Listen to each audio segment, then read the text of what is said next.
Look up at the night sky on a clear evening, and you will witness one of the universe's most profound deceptions. The stars above you blaze with what appears to be present, living light, a celestial spectacle that feels immediate, real, and undeniable. Yet the truth that astrophysics quietly reveals is this: what you are seeing is not the present at all. The light entering your eyes departed its source thousands, sometimes millions of years ago. It has been traveling across the frozen darkness of space for an eternity, and only now, in this very moment, does it finally reach you. That star you are admiring with such certainty may not even exist anymore. It may have collapsed, exploded, and dissolved into cosmic dust long before your great-grandparents were born. You are not seeing a star. You are seeing a ghost, the lingering echo of something that once was. Neville Goddard looked at the human condition and saw precisely the same phenomenon playing out in the lives of every man and woman who has ever lamented their circumstances. Your empty bank account, your struggling business, your financial anxiety, none of it is your present reality. It is the delayed light of your past thoughts, your past assumptions, your past states of consciousness, finally completing their long journey through the dense medium of physical matter and arriving at your doorstep. You are not experiencing your now. You are experiencing your then. The 3D world you inhabit with your senses is always, without exception, a projection of what you once believed about yourself in the invisible dimension of mind. This is not poetry. This is the architecture of existence that Neville spent his entire life mapping with surgical precision. And here is where the revelation becomes almost unbearable in its simplicity. If what you are experiencing today is only the echo of yesterday's inner world, then what you are imagining and feeling today is already shaping a tomorrow that you cannot yet see. The light of your new assumption has already been fired into the cosmos of your life. It is traveling toward you at this very moment. The man who understands this ceases to be a victim of his circumstances and becomes instead a deliberate architect of a future that is as certain as the sunrise. This video is your initiation into that understanding. It is time to stop staring at dead stars and start knowing, and with absolute, unshakable conviction, what is already alive and blazing in the invisible. The modern mind has been conditioned, from its earliest education, to believe in a particular and deeply limiting story about how wealth is created. You work, you save, you invest, you wait, you become wealthy through a linear accumulation of effort and time. This framework is so deeply embedded in the collective consciousness that to question it feels almost heretical, almost irresponsible. And yet Neville Goddard steps to the edge of that framework and detonates it with a single, staggering declaration that has the power to rearrange everything you think you know about reality. He does not suggest a new strategy. He does not offer a better budgeting system. He drops a metaphysical bomb so large that the reverberations can be felt across every dimension of your understanding. Creation is finished. Read those 3 words again slowly, because the mind's first instinct is to glide past them without truly absorbing their magnitude. Creation is finished. Neville is not speaking metaphorically. He is not offering a motivational platitude designed to make you feel temporarily better about your circumstances. He is making a precise cosmological claim about the structure of reality itself. He is saying that every possible version of your life, the version where you are struggling, yes, but also the version where you are thriving, abundant, free, already exists, fully formed and complete, in a dimension beyond the reach of your physical senses.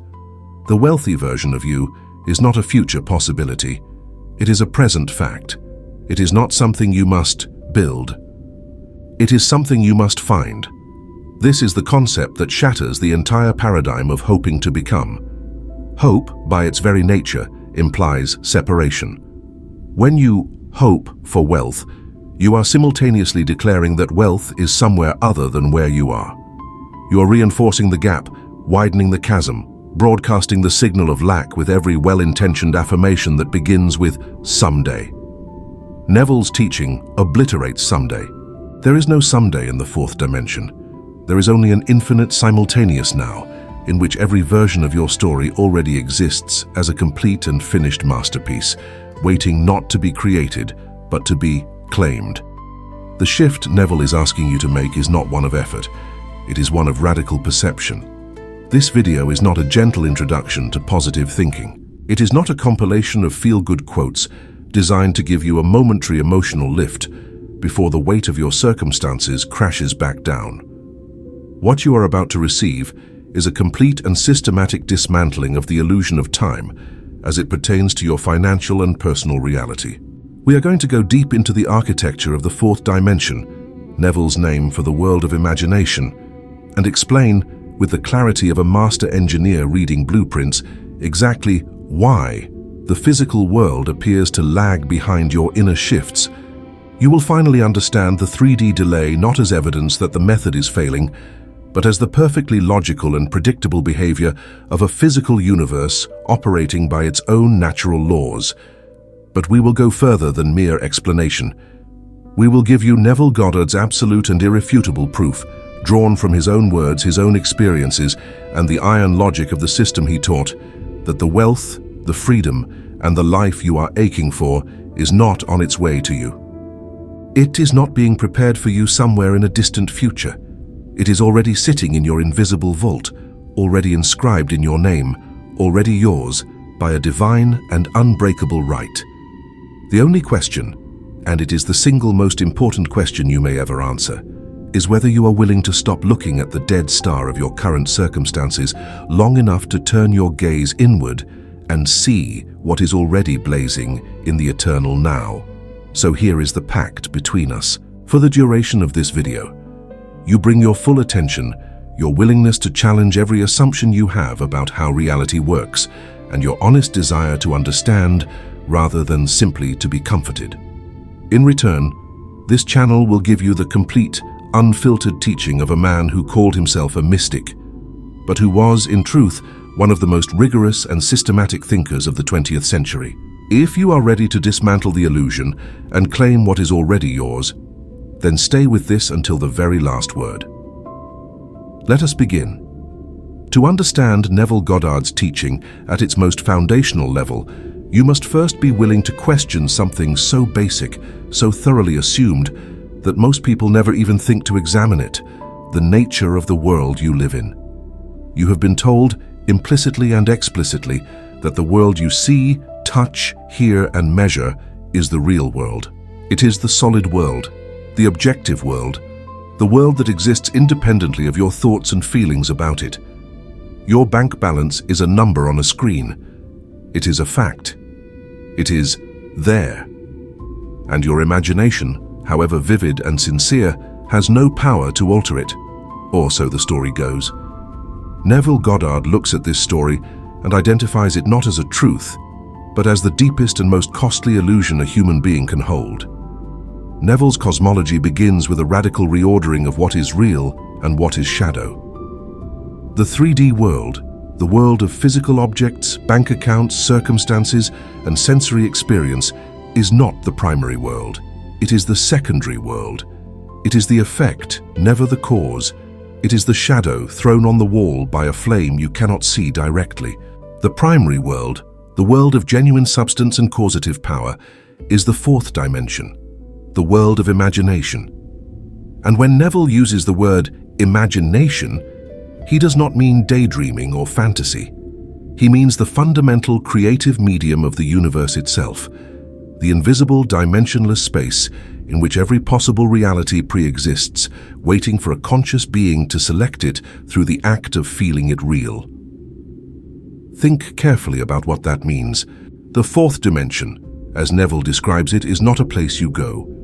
It is the deeper layer of the place you already are. It is reality's source code, its master blueprint. And in this deeper dimension, time as you understand it, that relentless linear march from past to present to future, simply does not operate. Past, present, and future collapse into a single infinite simultaneity.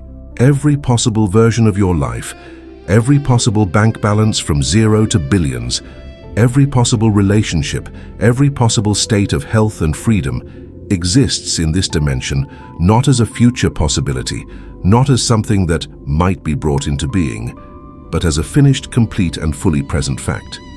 This is not a comforting metaphor.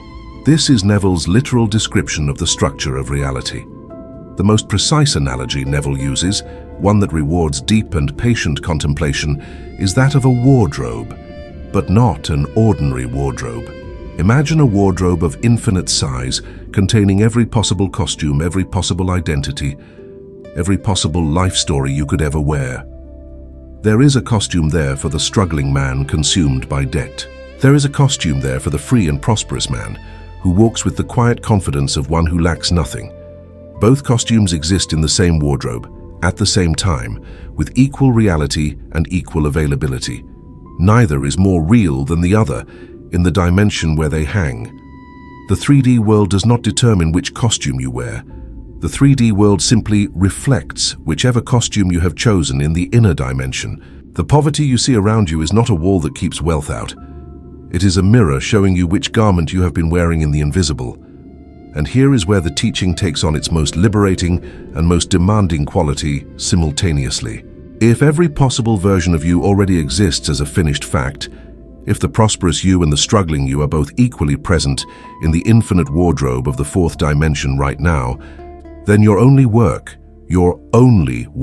is to choose. Not to create, not to earn the right to exist in a better version of your story, not to prove yourself worthy over time, simply to choose. To select the dress and put it on, which in Neville's language means to assume the state, to feel with enough vividness and emotional reality that you are already the person who inhabits the desired version of life. This is what Neville means when he speaks of occupying a state. You move into it as a tenant moves into an apartment. You do not build the apartment. It already exists. You simply take up residence. But the question that every honest seeker raises at this point is the question that makes or breaks the entire understanding. How can something that does not yet appear in my physical experience be called a finished fact? How can I call myself wealthy when my bank statement tells a different story? This is where the nature of the 3D world as a delayed projection becomes not merely comforting theology, but operational necessity to understand. The dress you select in the fourth dimension does not appear instantaneously in the mirror of the physical world. There is a lag. There is an interval between the inner selection and the outer reflection. And this interval, this gap between the invisible act of claiming and the visible act of appearing, is what most people misread as failure, as proof that the system does not work, as reason to abandon the dress and reach back for the old familiar costume of lack. The lag is not a defect. The lag is not a punishment. The lag is the completely natural and entirely predictable behavior of a physical universe whose fundamental characteristic is density. Matter is slow. It is heavy. It moves through time because it has no choice but to do so, and the rearrangement of physical circumstances, the people who must be moved, the phone calls that must be made, the coincidences that must be engineered, the seemingly random events that Neville calls the bridge of incidents, all of this takes what the physical world calls time. The fourth dimension makes no such demand. In the fourth dimension, the moment you genuinely occupy a state, the outcome is not merely probable, it is inevitable. It is, in the most precise and literal sense of the word, already done. Consider the analogy of a motion picture film. The entire film, every scene, every plot twist, every resolution, exists simultaneously on the reel before a single frame has been projected on the screen. The audience watching in real time experiences the story as a sequence, as a becoming, as a linear unfolding of events. But the filmmaker knows that the ending already exists. The filmmaker knows that the hero's triumph is already there, already complete, already perfectly encoded on the reel. The audience is not yet knowing. The ending does not make the ending any less real, any less certain, any less present in the film's totality. Neville says that you are both the filmmaker and the audience. As the audience, you experience your life as a sequential unfolding that appears to be in process. As the filmmaker, as the consciousness inhabiting the fourth dimension, You already have access to the completed real. The question is simply which identity you are operating from. This is why Neville's teaching is simultaneously the most demanding and the most liberating philosophy a human being can encounter. It is liberating because it removes the burden of making things happen. You do not have to hustle your way to a completed creation. You do not have to strategize your way to a reality that already exists. You do not have to deserve your way into something that is already yours by the inherent structure of the universe. But it is demanding because it requires you to discipline your awareness, to stop letting the 3D world be the authority on what is real, and to start treating your inner state as the only reality that truly matters. This discipline, this fierce and consistent loyalty to the invisible over the visible, is the entire practice. It is the whole of the teaching condensed into a single act of inner sovereignty. What makes Neville's framework so intellectually and practically powerful is its complete internal consistency. He is not asking you to believe something arbitrary or unfounded. He is asking you to follow a logic that, once accepted at its foundational premise, generates everything else with the inevitability of a mathematical proof. If the fourth dimension contains all possible realities as completed facts, and this is the foundational premise, then your current circumstances are merely the delayed projection of a past inner state. Then your current inner state is already determining a future outer state with absolute certainty. Then the work of change is entirely and exclusively an inner work. Then the only relevant question is not, how do I get what I want, but what state am I currently inhabiting, and is it the state I intend to inhabit? Everything flows from the premise. The premise is the keystone. Remove it, and you are left with techniques. Accept it, and you have something far more powerful, a complete understanding. The fourth dimension is also, in Neville's theology, the domain of the real self, what he calls the I am, the formless consciousness that is not bound by any particular circumstance, any particular identity, any particular version of the story. Your name, your age, your history, your current bank balance. These are all costumes in the 3D wardrobe, temporary configurations of experience that the real you is wearing, but is not identical with. The real you, the I am, is the infinite awareness that stands before the wardrobe and chooses. This is why Neville will sometimes say things that sound almost shockingly bold, almost reckless in their confidence. He speaks of claiming your desire not with the timidity of a man asking for a favor, but with the authority of a being who recognizes that the entire wardrobe was created for them, that every costume hangs there in anticipation of their selection. This is not arrogance, this is the accurate recognition of what you actually are. And this is precisely why desire itself, in Neville's framework, carries such a radically different meaning than the conventional understanding. In ordinary thinking, desire is the uncomfortable awareness of a gap. It is lack made conscious, the ache of something missing. You desire wealth, which means you are aware that you do not have wealth. The desire itself becomes evidence of the deficiency. But in Neville's framework, this interpretation is completely inverted. Desire is not the awareness of absence. Desire is the memory of presence. When something in the fourth dimension calls to you, when you feel the pull toward a particular life, a particular level of abundance, a particular version of yourself, it is not because that thing is foreign to you. It is because on some level of your deeper nature, you have already touched it. The desire is the echo, traveling backward through the illusory arrow of time, of a reality that already exists and is already, in every meaningful sense of the word, yours.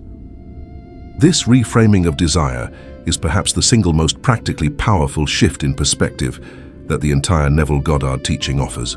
Because if desire is absence, then the experience of desiring something intensely is itself an affirmation of lack, and every passionate wishing becomes a prayer for continued insufficiency. The more intensely you want, in the conventional sense, the more you're broadcasting the frequency of not having, and the more the 3D world, being a faithful mirror of your inner state, will conspire to reflect not having back at you.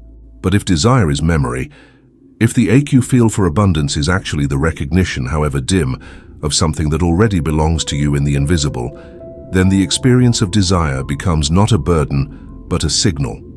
It becomes the compass needle pointing unerringly toward the completed reality that is already waiting for your conscious occupation. This is the architecture of existence laid bare.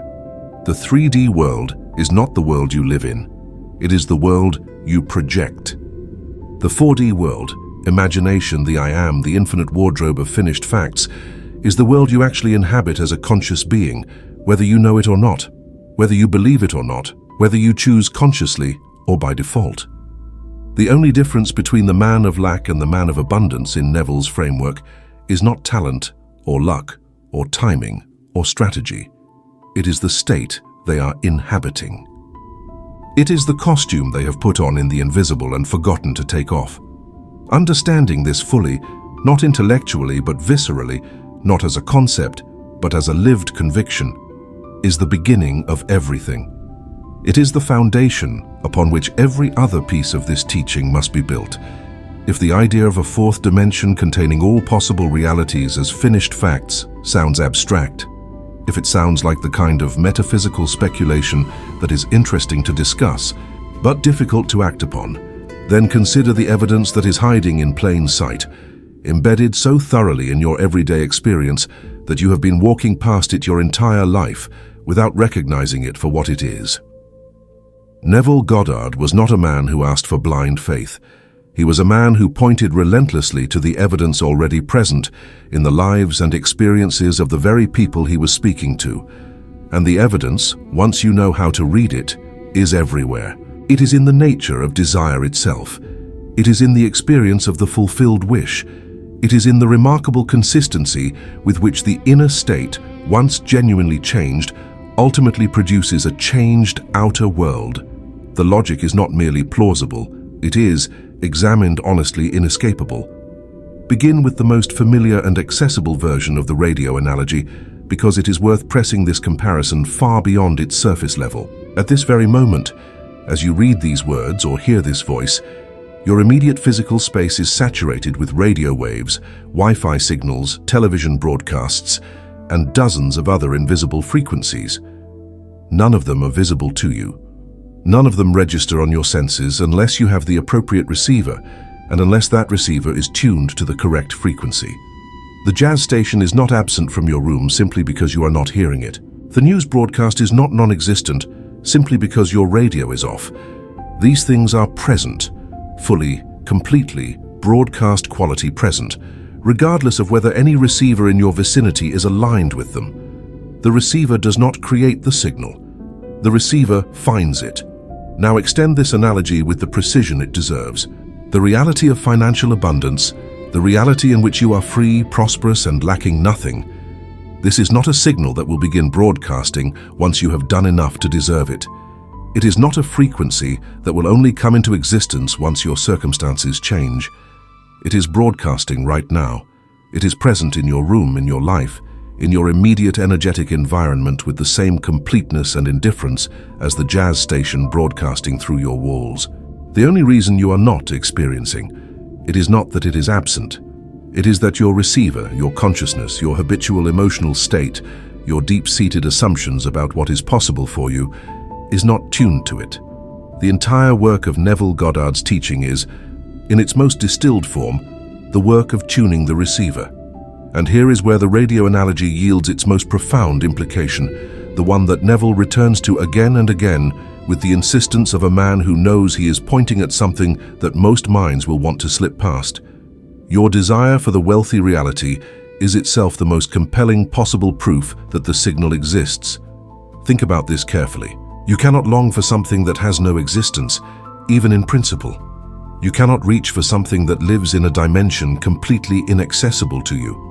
The very fact that you can conceive of a life of abundance, the very fact that you can feel, even briefly, the emotional reality of what it would be like to be financially free. This is not your imagination, inventing something new. This is your consciousness, detecting a signal that is already broadcasting. Desire is not the evidence of absence. Desire is the evidence of a signal received, however faintly, however incompletely. This is the logic that makes the teaching unshakable once it is truly understood.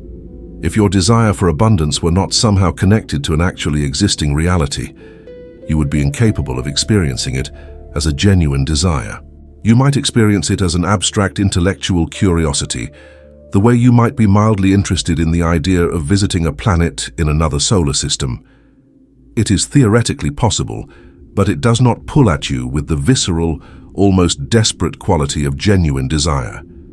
But genuine desire, the kind that keeps you awake at night, the kind that makes your heart expand when you allow yourself to feel into it, this is not intellectual, it is recognition. It is the deeper part of you, operating in the fourth dimension where all possibilities already exist, reaching backward through the temporal illusion and pulling your conscious attention toward a completed reality that is, in every meaningful sense, already yours. Now consider the internal experience of a genuinely fulfilled wish, not the wish for something small and easily obtained, but the deep-seated wish for something that has consumed you for years. You have experienced this, perhaps not with the grand desires you currently hold, but with something in your life that finally, after what felt like a long wait, came to pass. Cast your mind back to that moment. What happened inside you before the outer shift occurred? There was a moment, sometimes it arrived suddenly, sometimes it crept in slowly, when something changed internally. A moment when the desperate wanting gave way to a quiet knowing. A moment when you stopped straining and reached a kind of inner still point, a sense of settled completion, as though something had already been decided. This internal shift almost always precedes the outer manifestation by some interval of time. The inner knowing comes first. The outer evidence follows. This is not coincidence. This is the mechanics of the creative process, operating exactly as Neville describes it. The skeptical mind will immediately object. But surely there are cases where people feel certain about something and it does not come to pass. Surely inner conviction alone is not sufficient. And this is a fair and honest objection that deserves a direct answer. Neville's response, and it is both precise and demanding, is that what most people experience as conviction is not genuine state occupation. It is a surface-level rehearsal of positive feeling laid over an unchanged foundational assumption. You can spend an hour doing a vivid visualization and feel, during that hour, a genuine excitement and sense of possibility, and then step back into a day-long undercurrent of anxiety, doubt, and the deep-seated assumption that wealth is not really for people like you. The surface experience of positivity does not override the foundational assumption.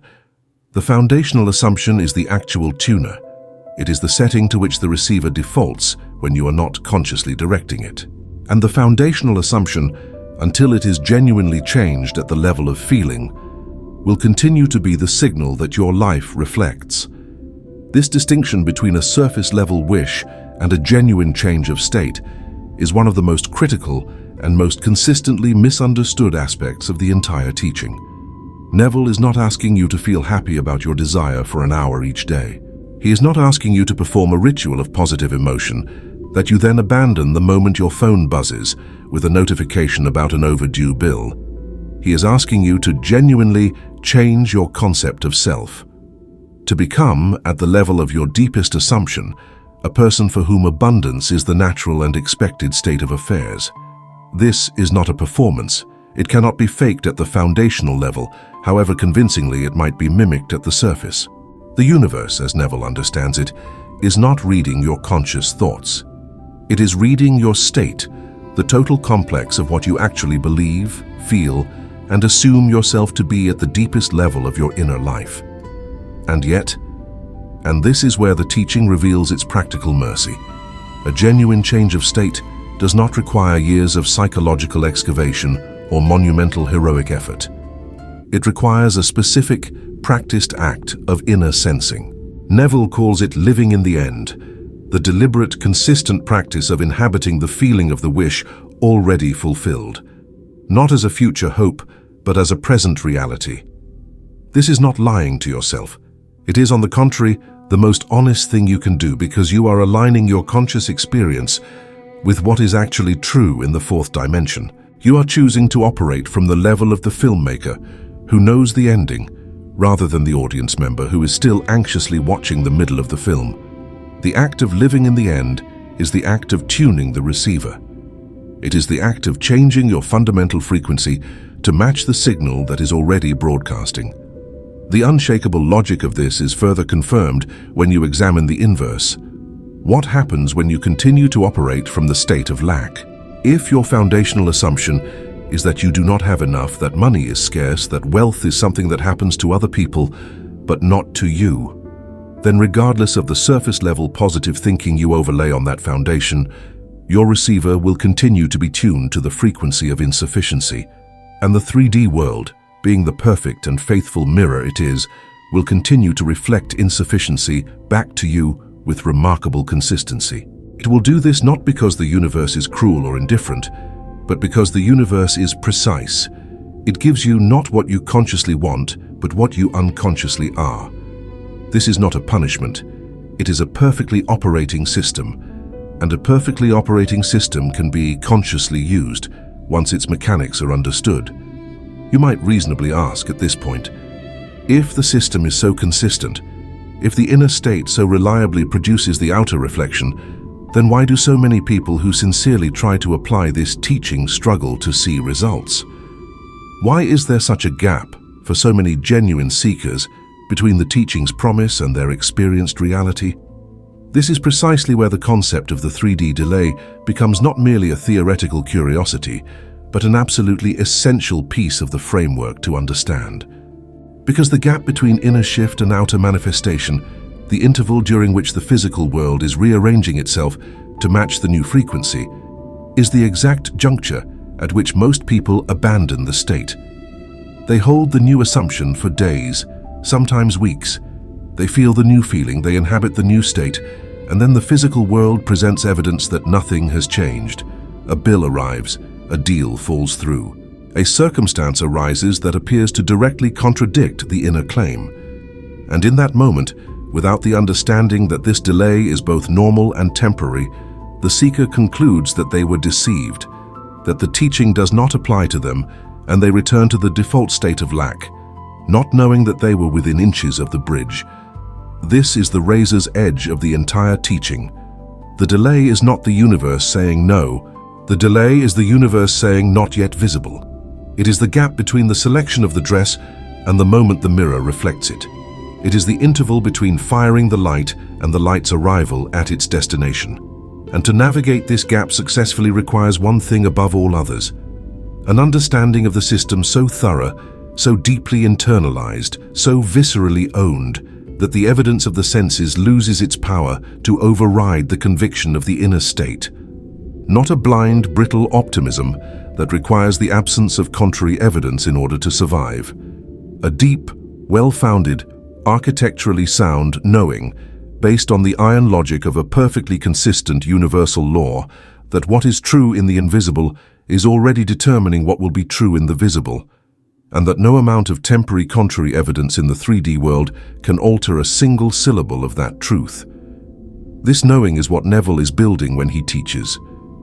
Every lecture, every book, every carefully constructed analogy he offers is designed not merely to inform the intellect, but to construct, brick by brick, the inner certainty that transforms a seeker into what Neville calls a conscious creator. And the foundation of that certainty, the single load-bearing wall upon which everything else must rest, is this: creation is finished. The reality you seek is not in front of you, waiting to be built. It is beneath you, already complete, already present in the infinite architecture of the fourth dimension, already broadcasting on a frequency that your desire proves you are capable of receiving. The work is not creation. The work is recognition.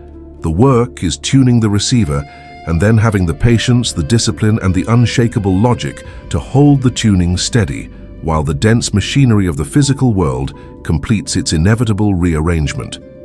Wallace Wattles, writing in the first decade of the 20th century, produced in The Science of Getting Rich, a manual of such startling precision that readers a century later still find it uncanny in its accuracy.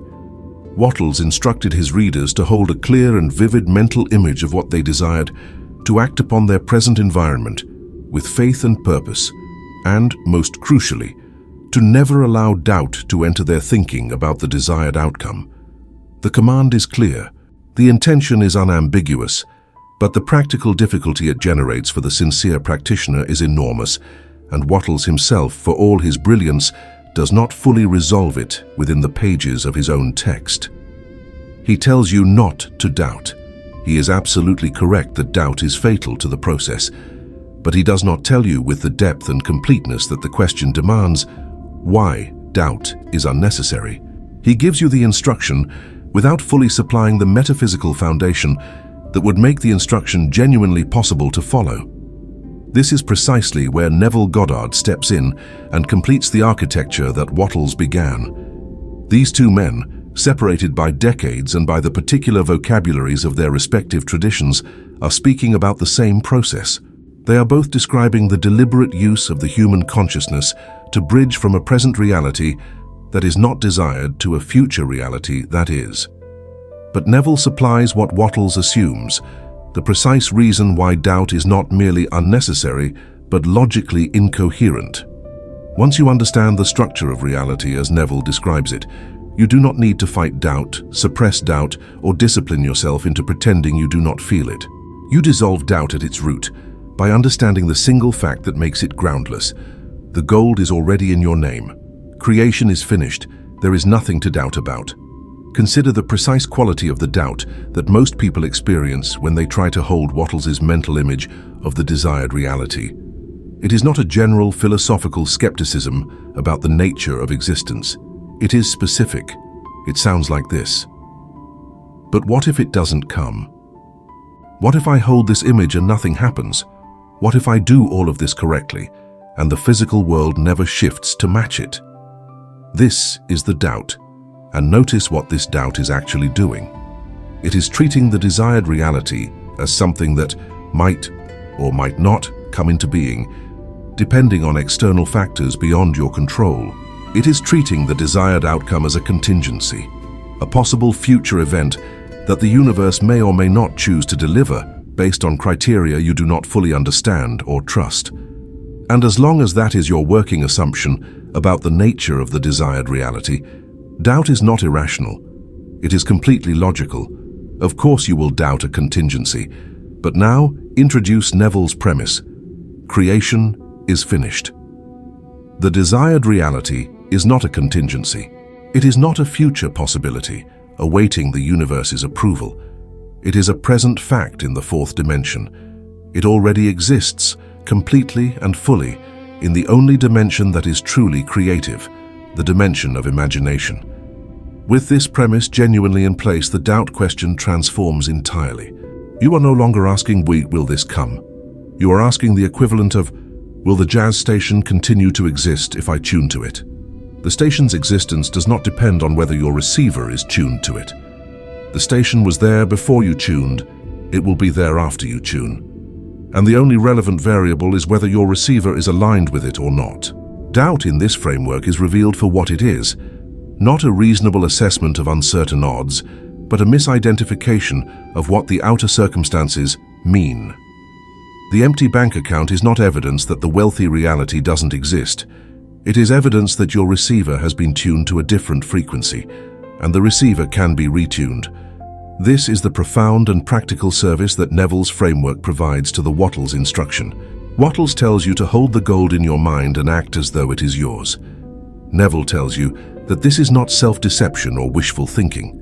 It is accurate perception. When you hold the image of your desired reality and refuse to doubt it, you are not engaging in a psychological trick designed to change your behavior through clever self-manipulation. You are aligning your conscious awareness with what is actually literally metaphysically true in the dimension that creates all physical realities. The gold is already in your name. It was in your name before you asked for it. It will remain in your name whether you claim it or not. The only question is whether you will exercise your inherent right to receive what is already inscribed for you, or whether you will, by defaulting to the frequency of doubt and lack, continue to experience the reflection of an assumption that was never true to begin with. The power of this convergence between Wattles and Neville goes beyond mere intellectual consistency. It is operationally transformative. When you understand not merely that you should not doubt, but why doubt is metaphysically groundless, when you understand that the doubt you feel is based on a misreading of the 3D evidence, a misidentification of past projections as present realities, something in your relationship to the practice shifts at a fundamental level. You stop fighting your doubt with willpower. You stop gritting your teeth and forcing yourself to believe. You simply see through the doubt to the truth that lies beneath it, the way you see through a shadow to the solid object that cast it. The shadow cannot persuade you that the object does not exist. You know better. And once you know better, once the Neville-level understanding of the architecture of reality is genuinely yours, you will find that Wattles' instruction to hold the image without doubt is no longer a demand you must strain to meet. It is the natural consequence of a correct understanding of what the image represents. There is one further and deeply practical dimension to this convergence that deserves exploration. Wattles is emphatic about the necessity of acting upon your present environment, of doing each day all that can be done on that day with full efficiency and purpose. He does not teach passive, wishful thinking. He teaches an active, engaged, purposeful use of the present circumstances as the medium through which the desired reality will be expressed. This action-oriented dimension of Wattles' teaching is also perfectly harmonized with Neville's framework, though Neville expresses it differently. Neville speaks of the bridge of incidents, the series of seemingly ordinary events, opportunities, and encounters that the universe will arrange to move you from your current state to the physical expression of your inner state. Your role is not to figure out in advance what the bridge of incidents will look like. Your role is to act faithfully and naturally upon each step as it presents itself. Wattles' efficient action in the present moment is precisely how the bridge of incidents is walked. Together, these two masters are describing the same journey from opposite ends. Neville from the metaphysical architecture of the invisible, Wattles from the practical engagement with the visible. Together they are complete. The deepest insight of this convergence is perhaps this: both men are pointing at the same fundamental error that keeps most human beings permanently separated from the life they desire. And it is an error of ontology, of understanding about what is real. The common human assumption is that the physical world is the primary reality, and that the inner world of thought, feeling, and imagination is a secondary, derivative phenomenon. This assumption leads inevitably to a particular strategy. Change the outer conditions first, and the inner state will follow. Get the money, and you will feel abundant. Get the success, and you will feel confident. Get the relationship, and you will feel loved. Both Wattles and Neville, from their different but convergent perspectives, are insisting on the precise inversion of this strategy. The inner state is the cause. The outer condition is the effect. Feel the abundance first, as a genuine inner reality. Claim the gold in your imagination with the conviction that it is already yours, and the outer conditions will be compelled by the same laws that govern the behavior of shadows relative to the objects that cast them, to rearrange themselves in correspondence. If the convergence of Neville Goddard and Wallace Wattles provides the intellectual architecture for understanding why the desired reality is already yours, then the second major insight of their combined teaching provides something even more operationally powerful, a complete and logical resolution to the experience of urgency. Wattles' prohibition against hurrying and anxiety is one of the most specific and consistently emphasized instructions in all of the science of getting rich. He returns to it repeatedly, with a directness that suggests he knows it to be the most common and most fatal error of the practitioner. Do not hurry, he writes, do not be anxious. Do not feel that you are in a race against time, that the opportunity may close, that if you do not manifest your desire by a certain deadline, you will have failed. This instruction is clear. Its importance is undeniable. And yet, for most people, it is the single hardest instruction in the entire system to actually follow. The difficulty is not a failure of willpower or discipline. It is a failure of understanding. You feel hurried and anxious about your desire because, at the level of your foundational operating assumption, you believe that the desired reality might not arrive. You believe there is a genuine risk of not getting what you want, a genuine possibility that the gap between your current state and your desired state might remain unbridged. And as long as you hold that assumption, urgency is not a psychological quirk or a bad habit. It is the perfectly rational response to a genuinely threatening situation. If you are genuinely at risk of not getting something you need, urgency is appropriate. It is the organism's correct response to perceived scarcity and threat. You cannot simply will yourself out of that urgency without addressing the foundational assumption that is generating it. This is precisely why Neville's concept of creation is finished is not merely a philosophical curiosity, but a practical liberation of the highest order. Because when this concept is truly understood, not as an idea but as a knowing, not as a possibility but as a certainty, it does not merely reduce the urgency, it eliminates the logical basis for urgency entirely. Think about this with complete precision. You cannot hurry towards something you already possess. You cannot feel anxious about the arrival of something that is already in your vault. Urgency is the experience of chasing something that might escape. But you cannot chase something that is already yours. The very concept of chasing it, of hurrying toward it, of feeling the desperate sweating friction that Wattles so explicitly warns against, all of this presupposes that the thing you want is somewhere other than where you are, that it is moving and you must catch it, that time is the enemy and the window is closing. Neville's framework makes every one of these presuppositions not merely incorrect but structurally impossible. The reality of abundance is not moving. It is not somewhere ahead of you in time, getting farther away the slower you go. It is beneath you, in the fourth dimension, perfectly still, perfectly complete, perfectly present. It was there before you began looking for it. It will be there if you stop looking for it. The only relevant variable, and this cannot be stated with enough emphasis, is whether you are aligned with it, not whether you are pursuing it. And alignment cannot be achieved through hurry. Hurry is, by its very nature, the emotional experience of misalignment. It is the inner sense of being out of correspondence with what you want, of being separated from it by a distance that time might either close or widen. The moment you genuinely understand and accept that the creation is finished, hurry dissolves, not because you have disciplined yourself out of it, but because the inner sense of separation that generated it has been dissolved by a deeper truth.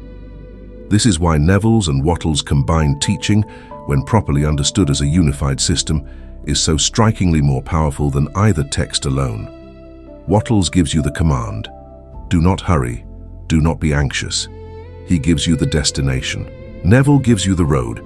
Understand that creation is finished, and the urgency will have nothing to stand on. The command and the mechanism together form a complete operating system for the human consciousness. You do not need to suppress the anxiety with positive thinking or distract yourself with affirmations. You need to dissolve the foundational misunderstanding that generates the anxiety in the first place. The misunderstanding that there is something to rush toward, something that might be missed, some window that might close. There is no window. The studio is always open, the wardrobe always contains your dress, the jazz station is always broadcasting. The only question is whether you are tuned to receive it. There is a subtle but profoundly important distinction to be drawn here between the state of genuine inner knowing and the performance of calm.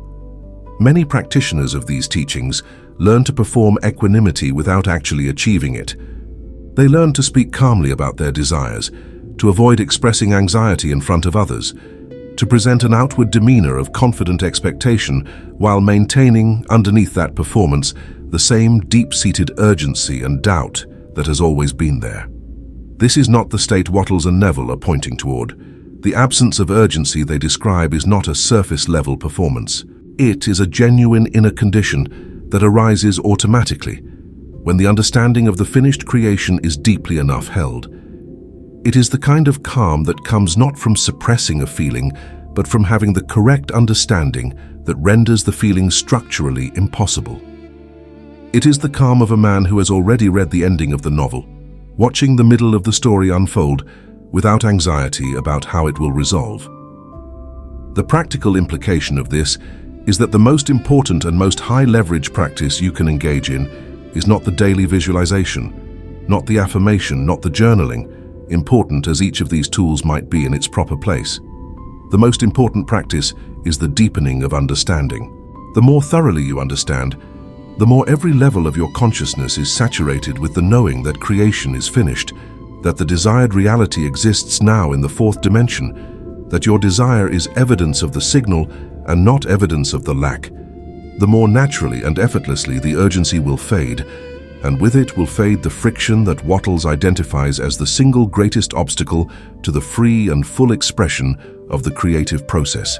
Understanding is not merely the prerequisite to the practice. In the deepest sense, understanding is the practice. It is the shift of inner state that is both the means and the manifestation of the teaching in its fullness. Consider what a life lived without the friction of urgency would actually feel like in practice. Not the life of someone who has given up desire. That is not the removal of urgency, but the collapse of desire itself, which produces not peace, but resignation. The life without urgency that Neville and Wattles describe is the life of someone who desires deeply and fully, who wants with complete honesty and intensity, but who does not strain toward the desire because they know it is not moving away from them. This is a radically different quality of engagement with life than either the tense, striving urgency of the person who feels their desires are at risk, or the flat, passive resignation of someone who has given up wanting. It is engaged, warm, purposeful, and confident. The confidence not of someone who has somehow arranged for nothing to go wrong, but of someone who understands the architecture deeply enough to know that the outcome is not in question. This is the state Wattles calls faith, and Neville calls the feeling of the wish fulfilled. They are describing the same inner territory from different cartographic traditions. There is also a deeply compassionate dimension to this teaching that often goes underappreciated, and it is this. The removal of urgency removes not just a psychological discomfort, but a massive energetic drain. The state of urgency, the chronic anxiety about whether the desired reality will arrive, the constant scanning of physical circumstances for evidence of progress or regression, the perpetual background hum of, "Is it working yet?" consumes enormous amounts of inner resource. It occupies the mind, tires the body, and fragments the attention in ways that make the very practice of conscious state occupation much harder to sustain. When urgency is dissolved by the genuine understanding that creation is finished, all of that energy becomes available for what Neville calls living, the full present engaged inhabiting of life as it is, while also knowing with quiet certainty what it is becoming. This is not a small gift. This is the restoration of something that the constant state of urgent striving had been quietly stealing all along. The ultimate synthesis of these two pillars, the eradication of doubt through the understanding of the finished creation, and the eradication of urgency through the same understanding applied to the question of time, is what makes this combined framework not merely intellectually satisfying, but genuinely transformative in lived experience. Most systems for personal change and abundance work at the level of behavior. Change what you do and your results will change. Some work at the level of belief. Change what you think and your behavior, and therefore your results will change. But Neville and Wattles together, read correctly and deeply, are working at a more fundamental level still. The level of ontology. Change what you understand reality to be, and the beliefs, the behaviors, the inner states, and ultimately the outer results will all shift as the natural downstream consequence. This is why this teaching has the power to be genuinely permanent and genuinely transformative, rather than producing the temporary lift that fades when circumstances push back. The understanding, once it is real, cannot be taken away by circumstances.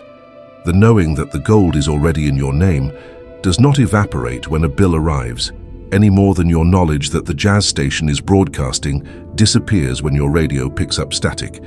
You know the signal is there, you adjust the tuner, and you keep going.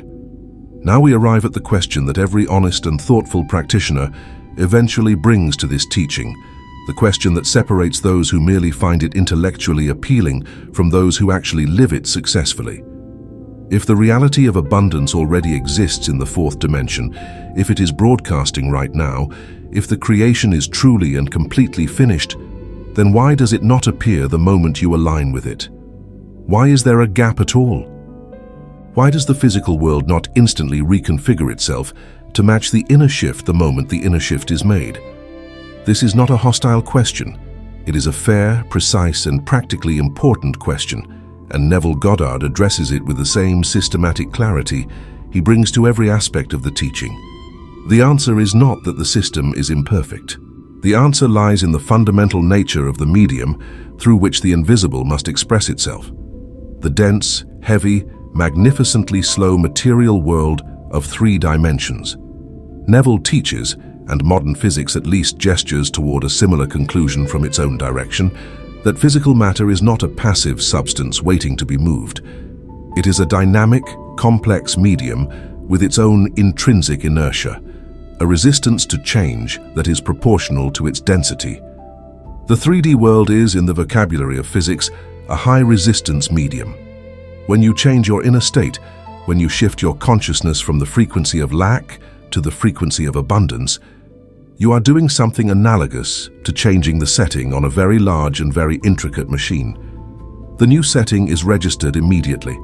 The machine knows what it is now supposed to be producing, but the physical output of the machine does not change instantaneously because the machine has moving parts that were already in motion, momentum that must be redirected, components that must be repositioned before the new output can begin to appear.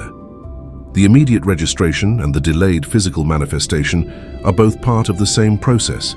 The delay is not a malfunction. It is the mechanical reality of the medium. To be even more specific about the mechanics, when you genuinely shift your inner state to the frequency of abundance, when you begin inhabiting the feeling of the wish fulfilled with consistency and depth, Neville describes the universe as immediately beginning to rearrange the people, circumstances, events, and opportunities in your physical environment to match the new frequency. He calls this the bridge of incidents, the chain of seemingly ordinary or coincidental events that will, if followed with faith and action, carry you from where you currently are in the physical world to the physical expression of your inner state. The bridge of incidents does not appear all at once, in a miraculous and instantaneous transformation of your circumstances. It unfolds sequentially, one step at a time, because it must work through the existing structure of your physical life, through real people who have their own schedules, real institutions that move at their own pace, real market conditions that shift through their own processes. The invisible world may be instantaneous, the visible world is not, and the bridge of incidents is the translation point between them. Understanding the bridge of incidents removes one of the most common and most costly misidentifications that practitioners make during the delay period. When a seemingly random event occurs, an unexpected phone call, an unusual opportunity, an encounter with a stranger who has information you needed, most people, lacking the framework to read it correctly, dismiss it as coincidence. They are looking for the big, dramatic, unmistakable delivery of their desire all at once. They want the bank account to simply have more money in it one morning without explanation. But this is not how the bridge of incidents operates. It operates through the ordinary machinery of life, through natural-looking events and realistic-seeming opportunities, through the kind of developments that a skeptical observer could always explain away as luck or timing. This is not a flaw in the system. It is a feature of the system's elegance. It delivers the desired reality through means that respect the existing structure of the physical world, threading the new outcome through the existing fabric of physical causality rather than violating it. Your job during the delay is to remain tuned, to act upon each step of the bridge as it presents itself, and to resist the temptation to dismiss the small, ordinary-seeming movements of the bridge as insufficient evidence of progress. The density of the physical world also means that the bridge of incidents for larger and more complex desires may take a correspondingly longer time to complete. A desire for a modest improvement in immediate circumstances might manifest in days. A desire for a fundamental restructuring of your financial life, a complete transformation of your relationship with money, your income, your opportunities, your social environment, may require weeks or months for the bridge of incidents to complete its construction. This is not discouraging information, it is clarifying information. When you understand that the duration of the delay is a function of the complexity of the physical rearrangement required and not a measure of the strength or validity of your inner state, you cease to interpret the length of the delay as evidence of failure. A large, complex desire with a long bridge of incidence is not more uncertain than a small desire with a short bridge. It is equally certain because both are rooted in the same completed creation in the fourth dimension. The only difference is the amount of physical machinery that must be moved in order to deliver it. There is a further dimension of the density metaphor that deserves careful attention because it reveals something important about the practitioner's own role in the delay. The density of the physical world is a fixed property of the medium. There is nothing you can do to change the fundamental inertia of matter, but there is a variable in the equation that you do have complete control over, and it is the consistency and depth of your inner state occupation. Think of it this way. If you imagine the shift of inner state as a signal being sent into the dense medium of the physical world, then a weak, inconsistent signal, held for an hour in the morning and then lost to the anxiety and doubt of the afternoon, will produce a correspondingly weak and inconsistent rearrangement of physical circumstances. The machinery begins to move in the new direction, then as the signal weakens, loses momentum and begins to drift. The next morning you send the signal again, the machinery moves again, then drifts again. This start-stop advance-retreat pattern is why many practitioners experience what feels like perpetual progress without arrival. They are moving the machinery, but not consistently enough, and not with enough sustained force to complete the bridge of incidence all the way to the physical destination. A strong, consistent, deeply held inner state, maintained with the quiet certainty of someone who knows that the creation is finished and that the bridge is already under construction, produces a continuous and uninterrupted signal that keeps the physical machinery moving in the new direction without interruption. This does not mean you must spend every waking moment in deliberate, effortful state occupation. The depth of genuine state occupation, of actually living in the assumption as a natural background condition rather than performing it as a foreground effort, is what produces the sustained signal. The practitioner who has genuinely internalized the Neville framework does not need to carve out special hours for the practice. The practice has become their default operating mode. They walk through the physical world fully engaged with the ordinary activities of life, but with an underlying orientation, a background frequency that is consistently tuned to the reality they have claimed. This background frequency is what maintains the signal. This is what builds the bridge without interruption, and this is what ultimately closes the gap between the inner state and the outer expression. The metaphor of density also illuminates why Neville is so specific and so insistent about the necessity of entering the feeling of the wish-fulfilled first thing in the morning and in the hypnagogic state before sleep. These are the periods of the day when the rational, analytical, skeptical surface mind is at its most quiet, when the deeply conditioned programming of the ordinary waking consciousness is temporarily reduced in its dominance, and when the deeper layers of mind are most accessible and most receptive to new impressions. If you want to change a foundational assumption, the most efficient time to do the inner work is when the machinery of habit and conditioned response is momentarily resting. Planting the seed of the new state in those liminal periods of consciousness allows it to take root at a deeper level than the surface-level affirmation repeated during the resistant, hyper-rational activity of the ordinary waking day. It is the difference between trying to carve stone with a chisel and finding a moment when the stone is briefly, temporarily soft enough to receive an impression without the full force of resistance. The 3D delay, understood in all its mechanical specificity, is ultimately a profoundly reassuring concept rather than a discouraging one. It is reassuring because it explains completely and consistently why the manifestation does not appear instantaneously, removing the need to interpret the delay as evidence of failure or unworthiness. It is reassuring because it confirms that the process is working even during the period when the physical evidence appears unchanged. The bridge is being built even when you cannot yet see it. And it is reassuring because it makes the practitioner's role clear and manageable. Not to force the physical world to move faster than its nature allows, but simply to maintain the inner state with sufficient consistency and depth that the signal remains strong and uninterrupted throughout the duration of the bridge's construction.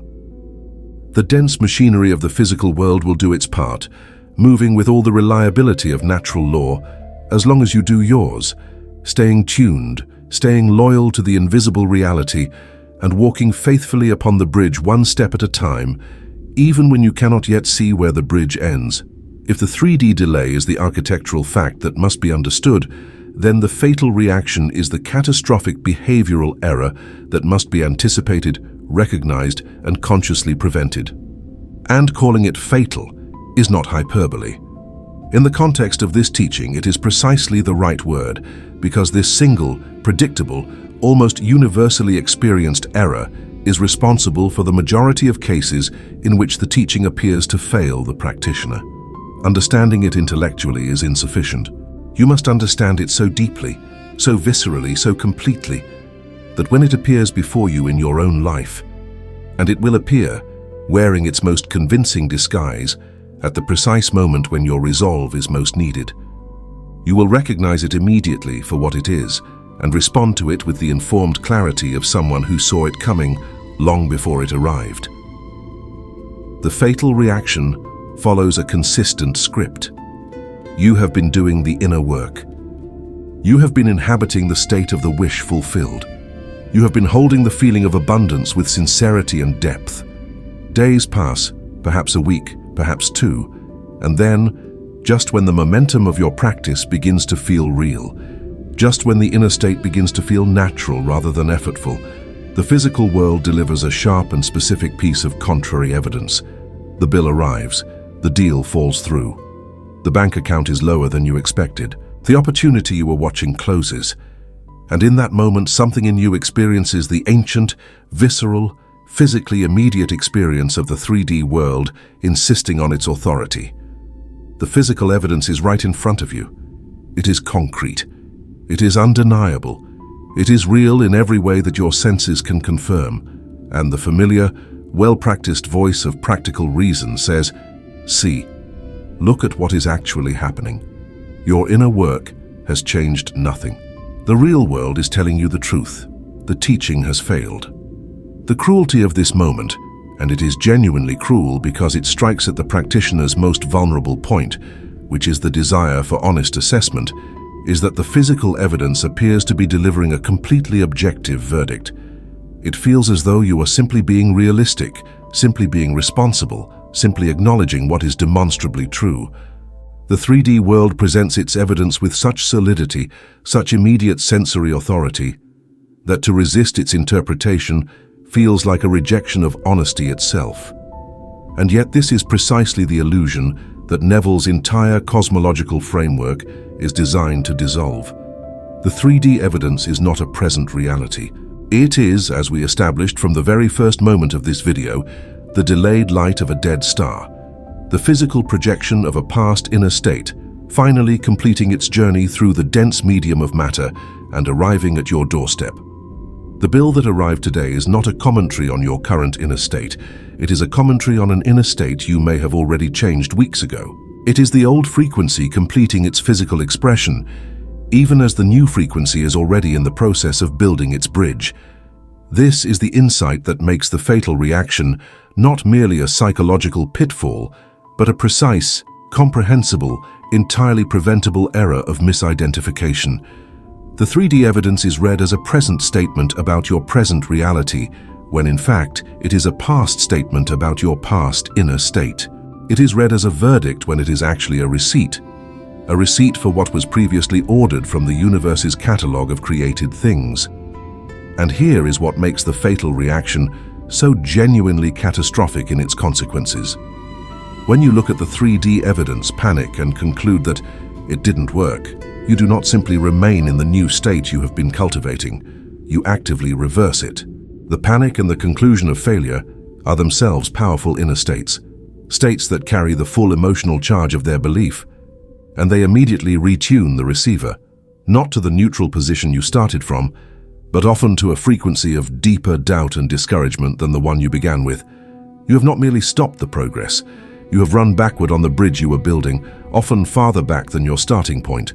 99%. Neville places the figure at the region of nearly universal human experience. 99% of the people who attempt this teaching, who do the inner work, who genuinely begin to inhabit the new state, they encounter the fatal reaction and they succumb to it. They mistake the bill for a verdict. They mistake the delay for a denial. They take the dead star's light as news about the living present. And in doing so, they abort the delivery at the precise moment when, had they held their position for even a little longer, the bridge of incidents would have completed itself and the physical manifestation would have appeared. This is not a statistical curiosity. It is a profound and heartbreaking pattern, the central tragedy of the teaching's practical application, and understanding it with full clarity is perhaps the single most practically valuable thing you can do to improve your own experience of this process. The prevention of the fatal reaction requires more than a commitment to positive thinking in the face of adversity. It requires a fundamental and permanent recalibration of what you treat as evidence. In the default human operating mode, the evidence of the 3D world is the primary and authoritative source of information about what is true and what is possible. This is the mode in which the physical senses are the ultimate arbiters of reality, and in which any inner state that conflicts with the outer evidence is classified as delusion, wishful thinking, or self-deception. In the Neville mode, the mode that this entire teaching is designed to install as your default operating software, the inner state is the primary reality, and the 3D evidence is secondary, delayed, and temporary. It is not ignored. It is not denied in the sense of pretending it does not exist. It is correctly classified as a past projection, as old light, as a receipt for a previous order. This correct classification strips it of its authority to determine the present inner state. The bill is real. The bill exists. And the bill is also ancient news about a frequency you have already left behind. This recalibration of evidential authority is not achieved once and then held effortlessly forever. It is a practice, and it requires the same kind of consistent, repeated application as any other skill development. Every time the 3D world presents contrary evidence, and you successfully recognize it as past projection rather than present reality, you strengthen the new default. Every time you look at the empty bank account, feel the brief, familiar pull of the fatal reaction, and then consciously remember that you are looking at a dead star, that your current inner state is already building a new and different physical projection. You deepen the groove of the new operating mode. Over time, with sufficient practice, this recognition becomes genuinely reflexive. The bill arrives. The first microsecond of the old reaction flickers, and then, almost immediately, the trained awareness steps in with the correct classification. This is yesterday's light. I know what today's light is already building, and you return your attention, calmly and without drama, to the inner state you have chosen. The practical tool Neville recommends for surviving the moment of contrary evidence is what might be called the quick reset. An immediate, decisive return to the specific sensory reality of the wish-fulfilled state, using whatever inner technique is most natural and effective for you. Some practitioners use a specific scene, a brief, vivid mental movie of themselves already in possession of the desired reality, playing it quickly and fully in the imagination to re-anchor the inner state. Some use a specific feeling, bringing back the precise emotional quality of the wish-fulfilled state, the warmth, the relief, the ease of abundance, and holding it for a few seconds until the contrary emotion subsides. Some use Neville's own instruction of the "wouldn't it be wonderful if" technique, which gently turns the mind from the present contrary evidence toward the inner knowing of the desired reality without the force and effort of a full visualization. The specific tool matters less than the speed and the decisiveness of its application. The fatal reaction is most dangerous in the first few seconds after the contrary evidence appears. The longer the contrary emotion is allowed to build narrative around itself, the harder it becomes to interrupt. A quick, decisive, practiced return to the inner state is the most effective intervention. But the deepest and most durable prevention of the fatal reaction is not a technique. It is once again an understanding. The practitioner who has genuinely internalized the cosmological framework, who truly knows at the level of settled conviction that the 3D delay is a mechanical inevitability and not a verdict, that the contrary evidence is old light and not new news. This practitioner does not need to fight the fatal reaction with a technique. The fatal reaction simply does not gain the same purchase on their consciousness because the misidentification that powers it, the misidentification of past projection as present reality, has been dissolved by correct understanding. The bill arrives. The trained consciousness reads it correctly. No drama, no panic, no reversal. Just the quiet, well-founded recognition of a man who has read the blueprint and knows that the building is already under construction, even though the foundation is all that is currently visible above ground. This is the quality of consciousness that Neville is developing in his students. This is the inner sovereignty that makes the difference between the 99% and the 1%. There is a concept in Neville Goddard's teaching that is, at first encounter, almost shocking in its boldness, a quality of inner posture so contrary to the ordinary human experience of navigating lack and uncertainty that it can feel in the beginning almost aggressive, almost reckless.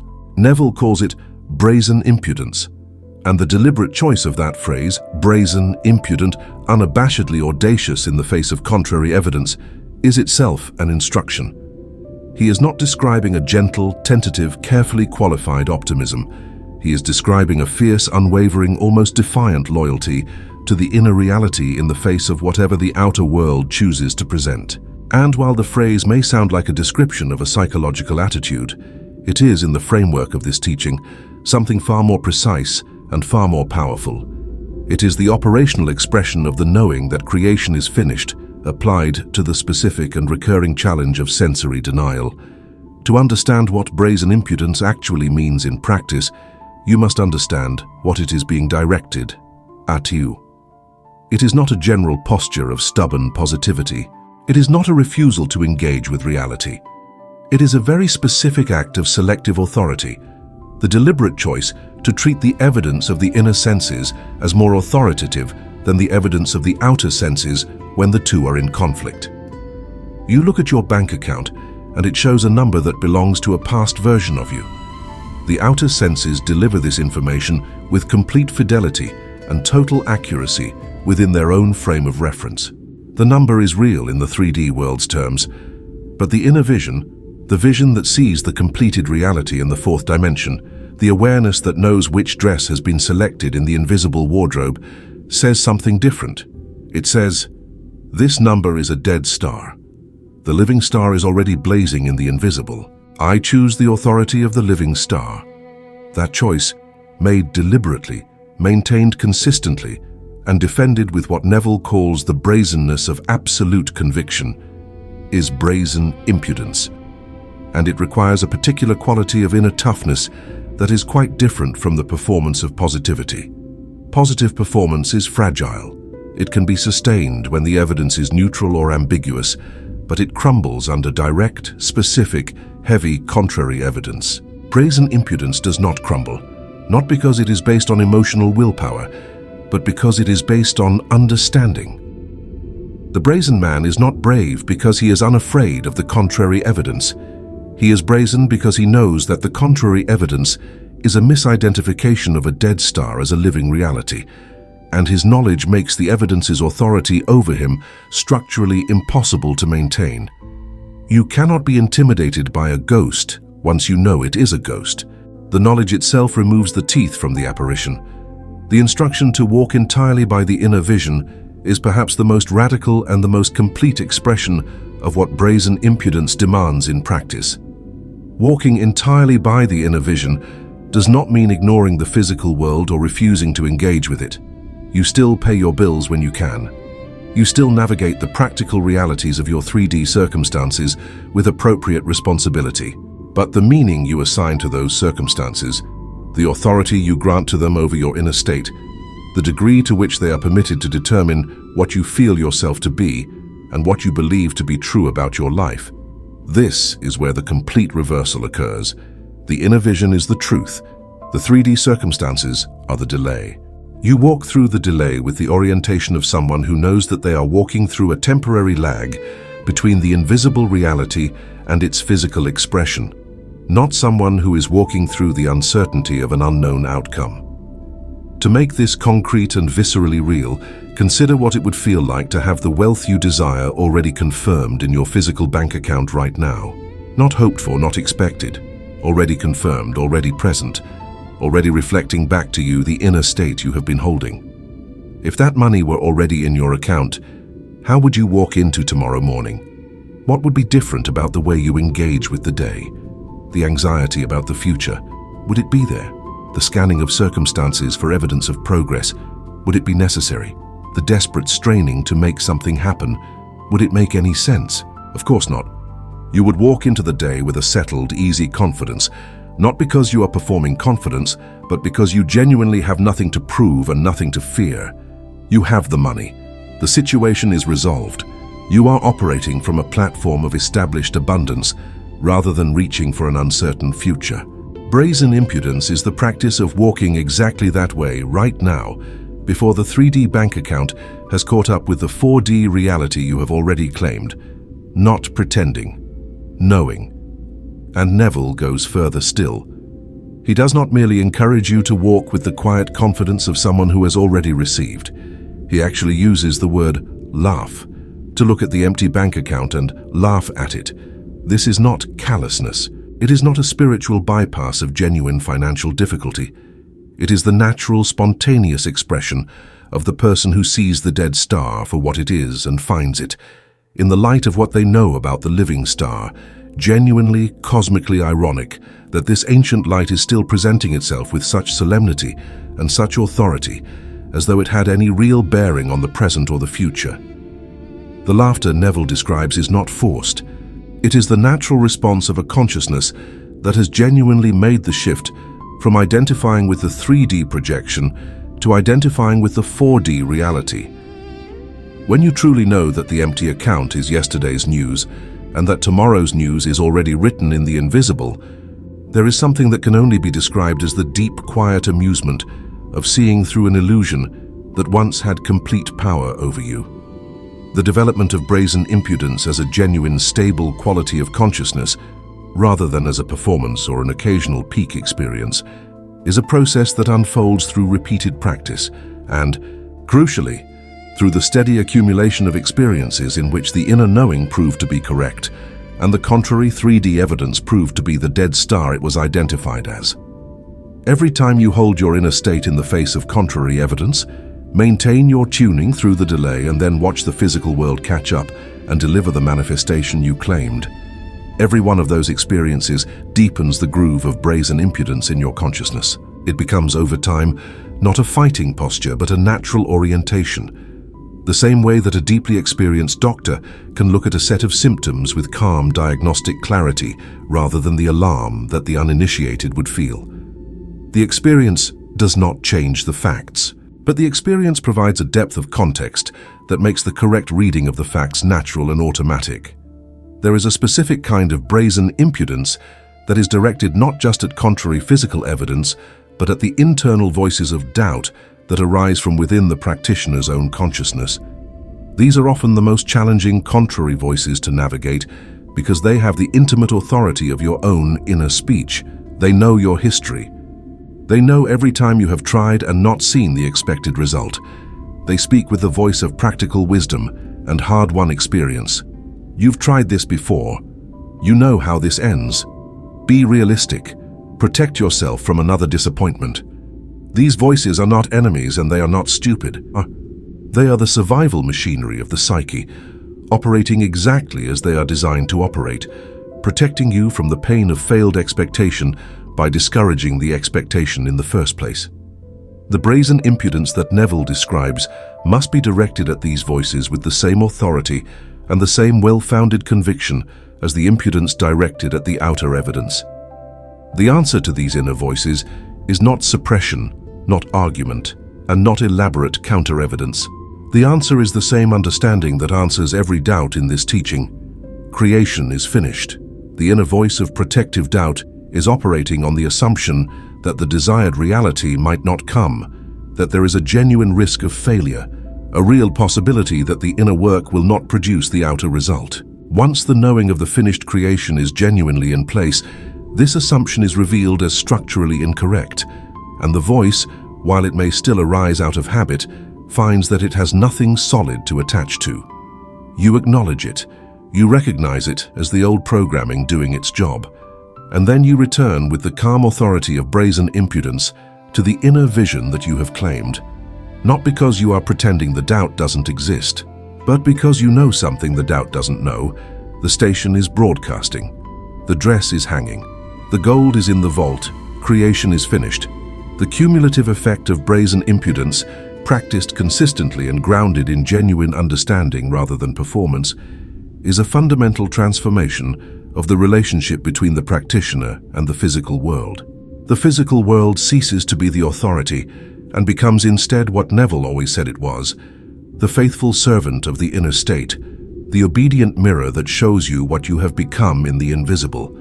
When you genuinely inhabit this relationship, when the physical world is experienced as a responsive medium rather than a fixed given, the practice of conscious creation shifts from something that requires enormous effort and discipline to sustain into something that begins to feel natural, elegant, and increasingly effortless. You are no longer fighting the physical world. You are reading it, correctly and compassionately, as the delayed but inevitable expression of what you have already claimed in the only dimension where claiming is truly real. This is what it means to walk entirely by the inner vision. This is the full expression of brazen impudence, and this is the posture that makes the 3D delay not merely survivable, but for the initiated, genuinely instructive. A precise and continuous feedback mechanism telling you, with every manifestation it delivers, exactly which inner states you have been inhabiting most consistently, and therefore exactly what to keep and what to refine. The masters who have walked this path before you, Neville himself most prominently, but also the countless practitioners whose testimonies fill the final chapters of his books and the lecture halls of his teaching. They did not achieve mastery by being naturally immune to contrary evidence or by being constitutionally incapable of doubt. They achieved it by understanding the architecture deeply enough to maintain their inner sovereignty in the face of the evidence's full assault. Neville himself was not born with brazen impudence. He developed it through the rigorous and repeated application of this teaching, through the accumulation of experiences in which he held the inner knowing and watched the physical world comply. And the testimony he leaves is not the testimony of someone who found it easy. It is the testimony of someone who found it worth every moment of holding the inner vision against the contrary evidence, worth every instance of looking at the dead star and choosing to know what was already blazing in the living invisible, worth the full and demanding exercise of the brazen, impudent, magnificent claim, the creation is finished, the wealth is already mine, and the 3D world will catch up when it is ready, because it has no other choice. The Sabbath. The word carries the weight of ancient theology, of divine rest, of the seventh day when creation was complete and the Creator ceased from all labor.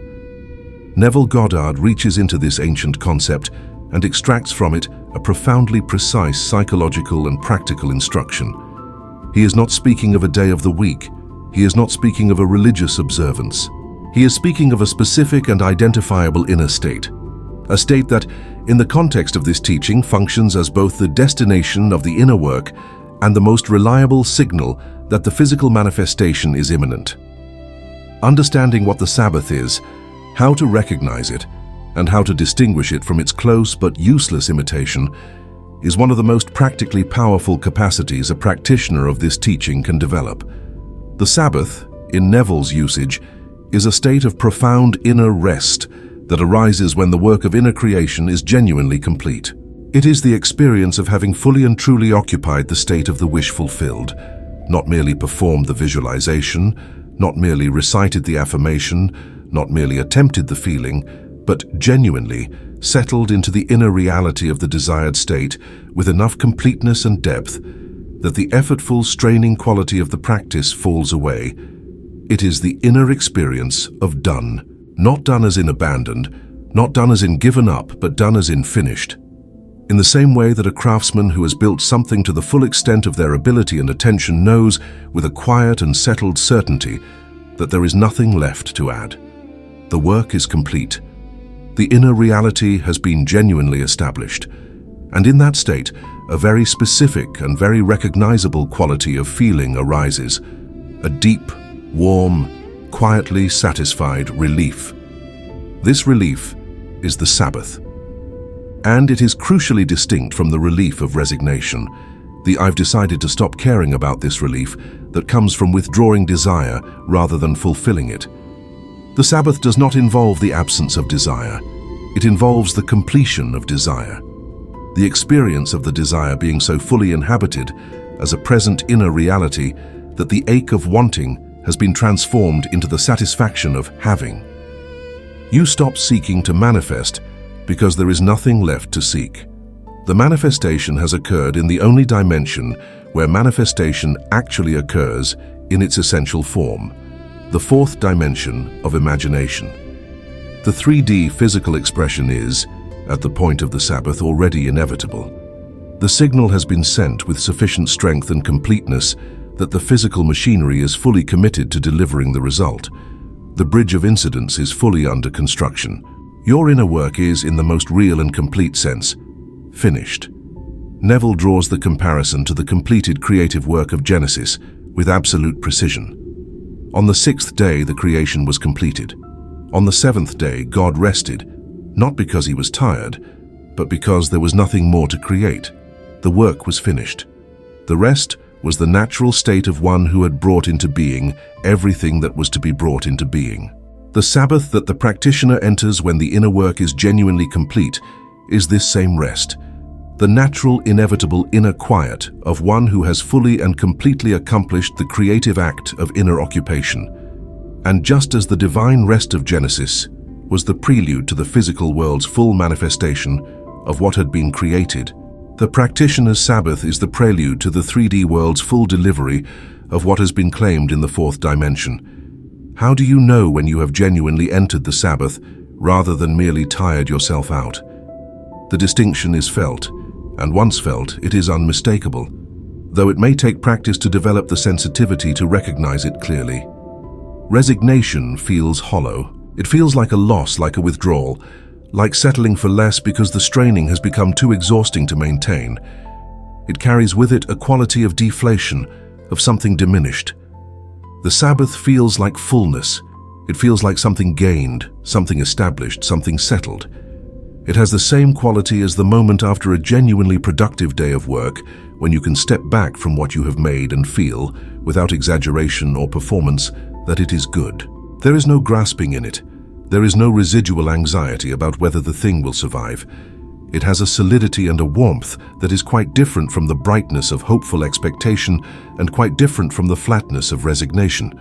It is the deepest, quietest, most complete version of yes that the inner life is capable of generating. Neville's instruction is to seek this state actively and to use it as your primary diagnostic tool for whether the inner work is genuinely complete or whether it requires more attention. If, after your practice of living in the end, you do not feel the Sabbath, if there is still a residual straining, a residual anxiety, a residual quality of not yet in your inner experience, then the inner work is not finished, and the physical manifestation, while it may be moving, is not yet at the point of full commitment. More depth is needed, more completeness, more genuine occupation of the state rather than performance of it. The Sabbath is the inner body's honest report on whether the frequency shift is real or aspirational.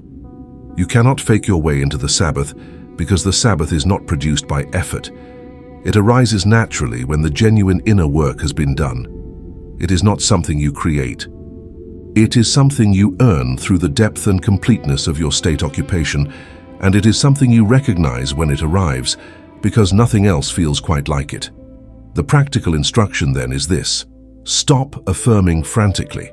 Stop repeating the desire with increasing urgency, as though the universe will be moved by the volume or frequency of your assertions. Stop performing the positive feeling over the top of an unchanged anxiety.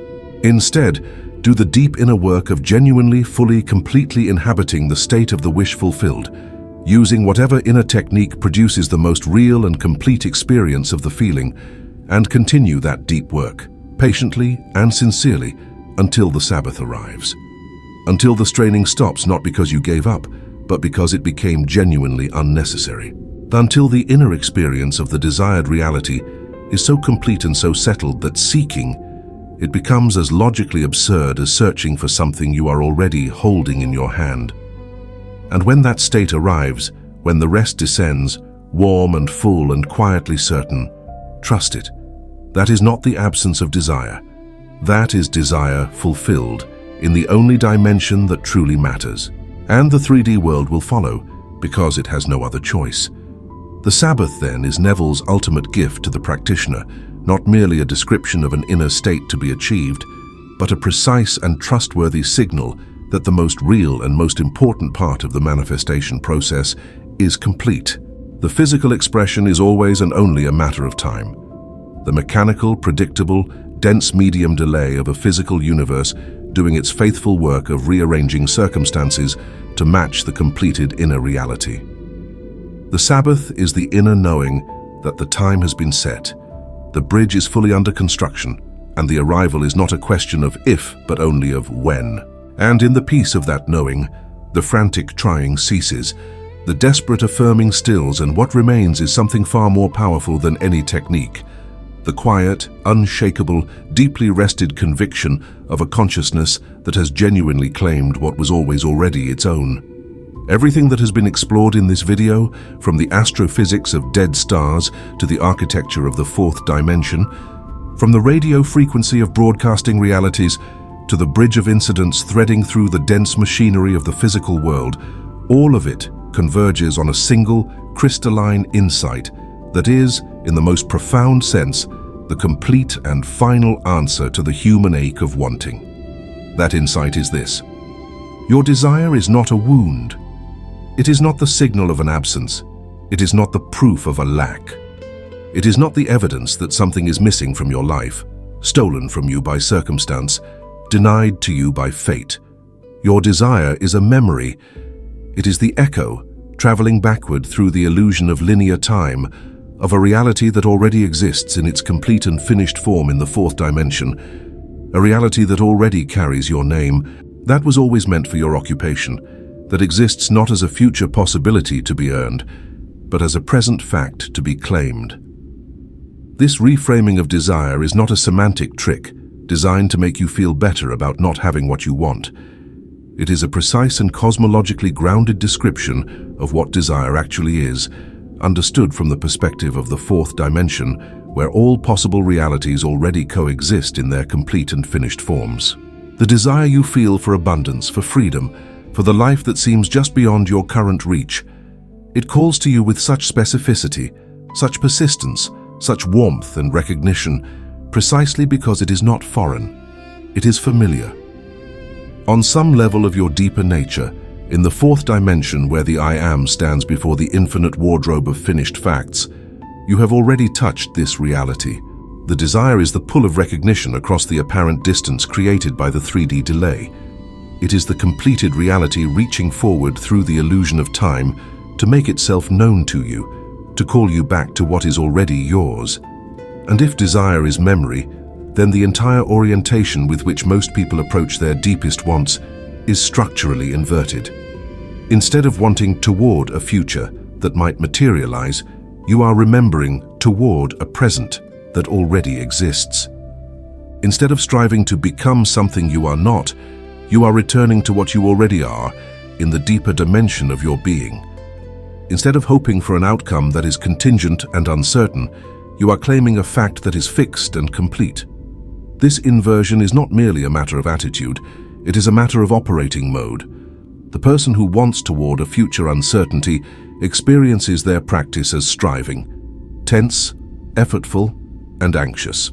The person who remembers toward a present fact experiences their practice as homecoming, warm, settling, and profoundly restful. The Sabbath that Neville describes is the experiential signature of this homecoming. It is what it feels like when the inversion is genuine and the memory is real.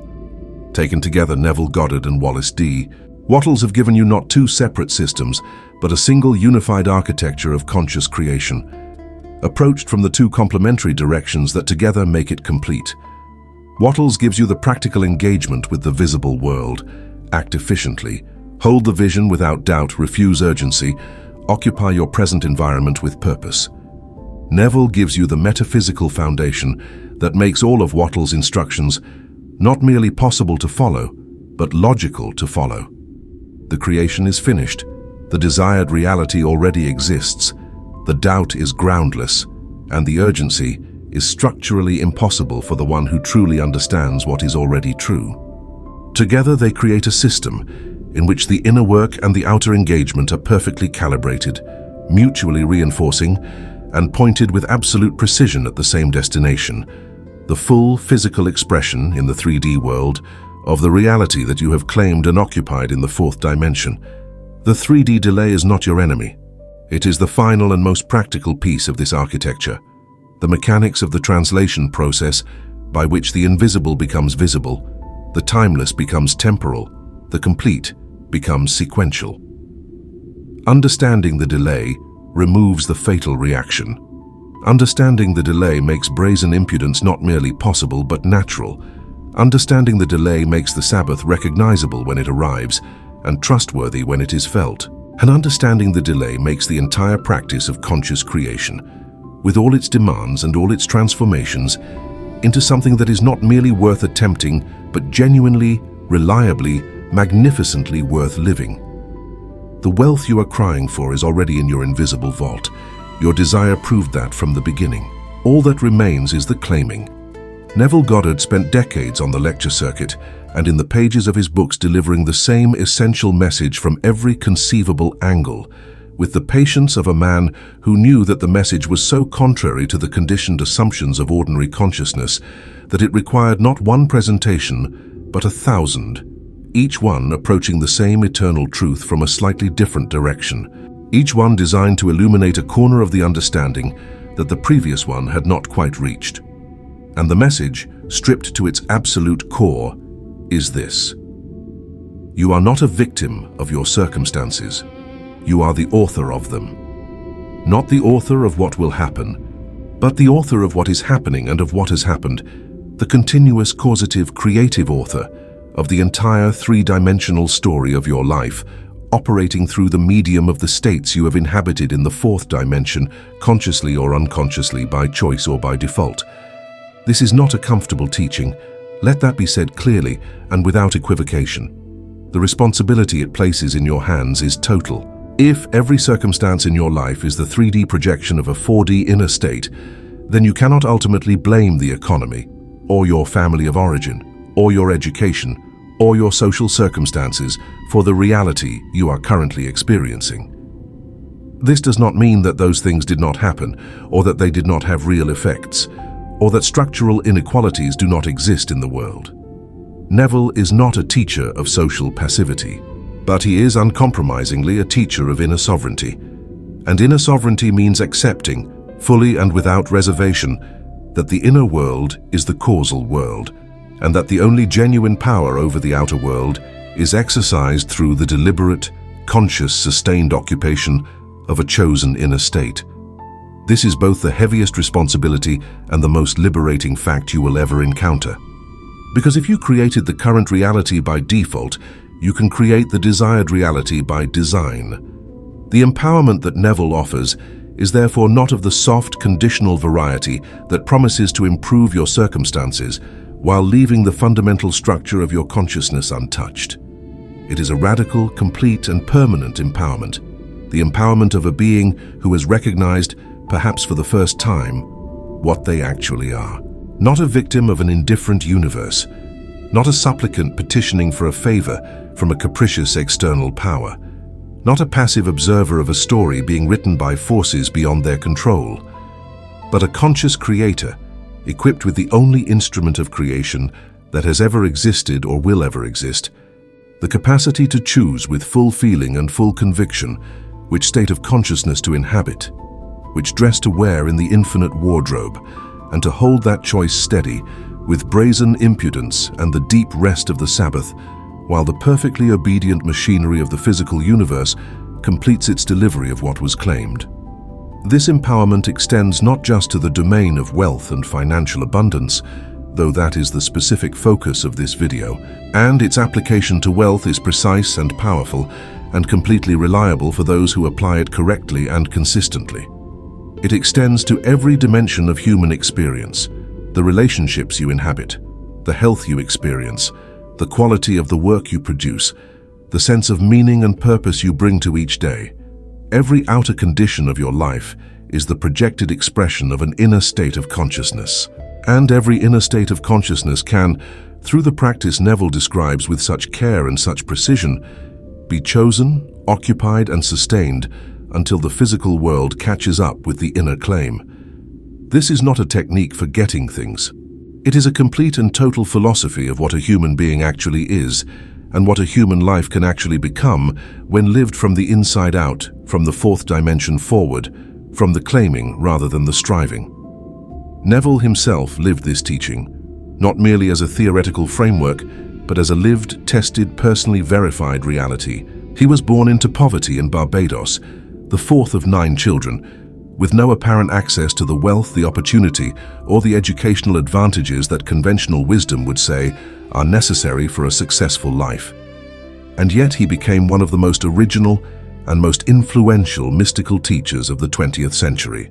A man whose lectures filled auditoriums in New York and Los Angeles, whose books have been continuously in print for decades and are today experiencing a remarkable global renaissance among a new generation of seekers who have found in his teaching the one thing they were unable to find anywhere else: a framework for understanding the creative process that is both metaphysically rigorous and practically transformative. He did not arrive there by working harder than others. He arrived there by understanding something that others had not, and by applying that understanding with the full, fierce, brazen impudence of a man who had seen through the illusion and would not be argued back into it. The testimony of those who have applied this teaching successfully, and the testimonies are numerous, spanning decades, appearing in Neville's own lectures, as well as in the vast and growing community of practitioners worldwide, consistently describes the same quality of experience. It is not the experience of getting lucky. It is not the experience of working hard and being rewarded. It is the experience of a shift, an inner shift, sometimes subtle and sometimes dramatic, from striving to inhabiting, from wanting to knowing, from the orientation of lack to the orientation of completion. And following that shift, the outer world moves. Not always immediately, not always in the way anticipated, but with a consistency and a precision that accumulates over time into the kind of evidence that can no longer be explained away as coincidence. The station was always broadcasting, the dress was always hanging, the gold was always in the vault. The shift was simply learning to tune the receiver, and then holding the tuning with enough steadiness and enough informed conviction for the dense machinery of the physical world to complete the delivery of what was always already yours. The message that Neville spent his life delivering is, at its most essential, a message of the deepest and most serious respect for what human beings actually are. It does not flatter with the empty reassurance that everything will work out fine. It does not offer consolation prizes. It offers something far more demanding and far more magnificent: the truth. The truth that you are not small. The truth that your consciousness is not a passenger in a story being told by circumstances beyond your control. The truth that the universe is not indifferent to your desires, but is, in fact, perfectly and completely responsive to them. Responsive to the innermost level of your consciousness, to what you actually are, rather than what you wish you were. And the truth that the life you ache for, the abundance, the freedom, the full expression of everything you sense yourself capable of being, is not a fantasy. It is a finished fact, hanging in the infinite wardrobe of the fourth dimension, waiting not for you to earn it, but for you to simply, finally, claim it. Here, then, is the final decree, the only instruction that remains once the understanding is in place, once the architecture has been laid bare, once the mechanics of the delay have been explained and the fatal reaction has been identified, and the Sabbath has been described with enough precision to be recognized when it arrives. The instruction is not complex. It never was. Neville Goddard, for all the depth and richness of his metaphysical framework, always returned to the same irreducibly simple action at the end of every lecture, every book, every conversation. Stop waiting. Start occupying. Stop treating your desire as something in front of you that must be pursued. Start treating it as something beneath you that must be claimed. Stop living in the orientation of becoming and start living in the orientation of being. Stop the straining, the hurrying, the anxious scanning of the 3D world for evidence of progress. Enter the Sabbath, enter the rest, enter the knowing. And let the 3D world catch up on its own timetable, because it will, it must, it has no other choice. Neville Goddard's own words, drawn from the core of his lifelong teaching, carry a weight and a precision that no paraphrase can fully honor.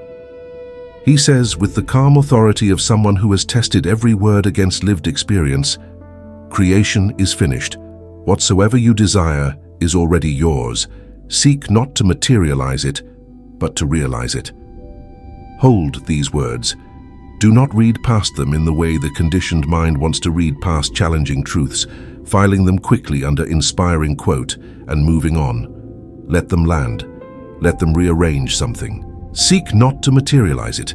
Do not try to make it real because it is already real.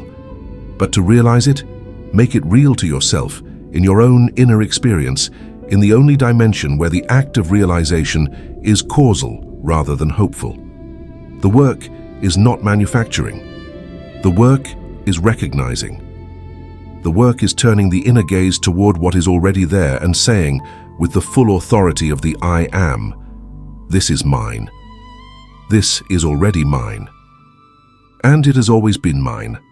The question you must now answer, the only question that remains once all the understanding has been received, is whether you are ready. Not ready in the sense of having resolved all your doubts, or having eliminated all your anxiety, or having achieved the perfect, unbroken inner state before you begin. Neville does not ask for perfection. He asks for commitment. The commitment to begin treating your inner state as the real world. The commitment to stop letting the 3D projection of your past tell you what your future must be. The commitment to practice the occupation of the state you have chosen, not once but daily, not easily but persistently, not without difficulty but without giving up. The commitment to hold the inner vision with brazen impudence in the face of every dead star your physical circumstances choose to project at you. And the commitment to trust the Sabbath when it arrives, to recognize it, to receive it, and to rest in it with the complete confidence of one who knows that the creation is finished and the delivery is already underway. You have been given, in this video, every piece of the framework you need. The cosmological foundation, the fourth dimension, contains all possible realities as completed facts.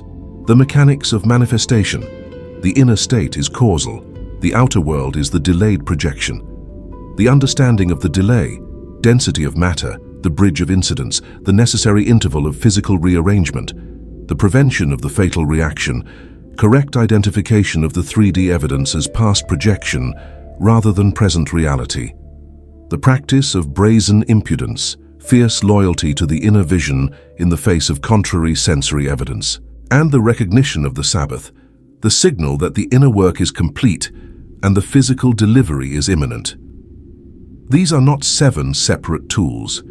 They are 7 dimensions of a single, unified understanding, and that understanding, held as a living, breathing, daily operating reality rather than an intellectual curiosity, has the power to transform every aspect of the life you are currently living, not by luck, not by miracle, but by the completely natural and completely reliable operation of the law that has always governed the relationship between consciousness and its outer expression. So here is your challenge, not a gentle suggestion, a challenge in the spirit of a teaching that has never been soft, never been comfortable, and never been anything less than a complete demand on your willingness to take your inner life with the absolute seriousness it deserves. Right now in this moment, before this video ends and the ordinary mind reaches for its next distraction, make the claim. Make it fully.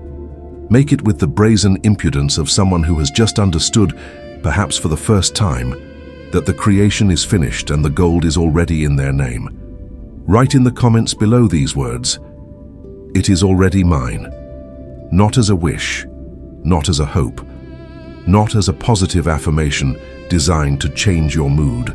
Write it as a declaration of a metaphysical fact, as the conscious, deliberate, fully informed claim of a being who has entered the fourth dimension, walked to the wardrobe, selected the dress that has always had their name on it, and put it on. Let those words be the beginning of the occupation. Let them be the first step on the bridge of incidence. Let them be the outer expression of an inner shift that begins right here, right now, in this precise and irrevocable moment of claiming. The 3D world is already moving. The bridge is already under construction. The dead star you have been staring at is already fading, and behind it, blazing with the full force of a completed creation that was always and already yours, the living light is on its way. Stop waiting for it to arrive. It has already arrived in the only dimension where arrival is real. All that is left, all that has ever been left, is for you to turn around, look inward instead of outward, and see it. See it with the eyes of the fourth dimension, with the knowing of the I Am, with the fierce and unshakable certainty of a consciousness that has finally, completely and irrevocably understood what Neville Goddard spent his entire life trying to give us. The proof, absolute and irrefutable, that the desire was never the beginning of a journey toward something distant. It was always the memory of something already waiting. It was always yours. It has only ever been yours.